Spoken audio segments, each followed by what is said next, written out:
كنت بهزر. طب اقعد ساكت. على بتاع جد. اقعد ساكت. انت تعالى بقى. بتاع جد. عم اسماعيل، اهلا. عامل ايه؟ اهلا يا زياد، ازيك يا حبيبي؟ عامل ايه؟ الحمد لله تمام. عامل ايه يا راجل يا بركه؟ الحمد لله. رايح فين كده؟ اوعى اسيب هو ايدي. فعلا بيشتغل؟ الله الله، انت في ايه؟ انت بقيت ناشف يعني وبقيت عصبي. انا مش واخد بالك ولا ايه؟ نفسك ما انا كده. ماسك نفسي كويس. اوعى من طريقي يا ابني، ما تخلينيش اذيك. اوعى تخشني منين؟ هاي. وعيد وعيد يا جدع. اوعى ايدي. يا جدع بهزر. اوعى خلاص. تهزر. كنت بهزر. طب اقعد ساكت. على بتاع جد. اقعد ساكت. انت تعالى بتاع بقى. جد. تعالى اوريك. اوعى. مش اوعى. اوعى يا ابني من طريقي. ايدك تلم نفسك ولا لا؟ علم. خلاص. طب اقعد ساكت. خلاص. طب خلاص. ها؟ خلاص طيب. يا خلي جدع انت بالك. اوعى. المصافحة العنيفة ازاي تعرف تتعامل معاها وانت مش شايف الخصم اللي قدامك؟ انا مين عادل، مدرب الدفاع عن النفس. طب ده بقى لو انا شايفه، طب لو انا مش شايفه تعالوا كده نجربها كده.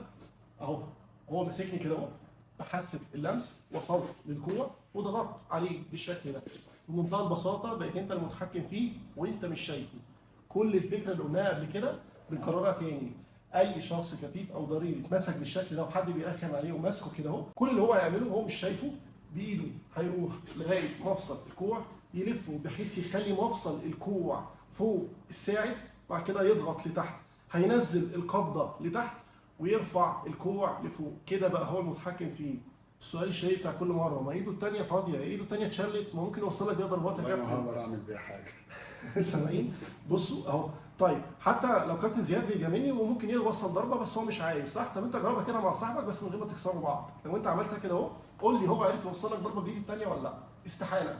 لو انت عاملها صح مستحيل بايده الثانيه يعرف يعمل معاك حاجه.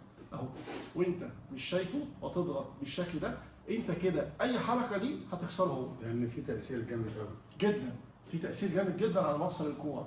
فانت كل اللي انت بتعمله ايه؟ اهو 1 2 3.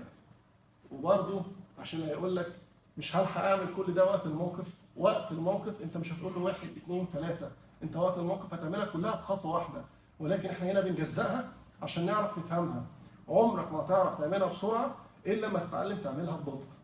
فده تنويه مهم بنقوله لكل الناس اللي بتتابعنا وبتشوف الفيديوهات بتاعتنا. وهو ماسكني كده اهو بشكل سريع، لو انا عملت كده اهو خلاص انت كده ثبته. الموضوع ما كانش جزء من الثانيه. طب لو انا مش شايفه، هي هو حاسه اللمس عنه هتساعده برضه. بص اهي ايده وصلتك كده اهو بنفس الشكل ده، وفي نفس الوقت انت كده ايه متحكم فيه. اتمنى اكون قدرت افيدكم بمعلومه بسيطه، وما تنسوش صور وكواليس الحلقه دي هتلاقوها على الانستجرام. بحترمكم جدا واوعدكم دايما بالمزيد. اشوفكم على خير.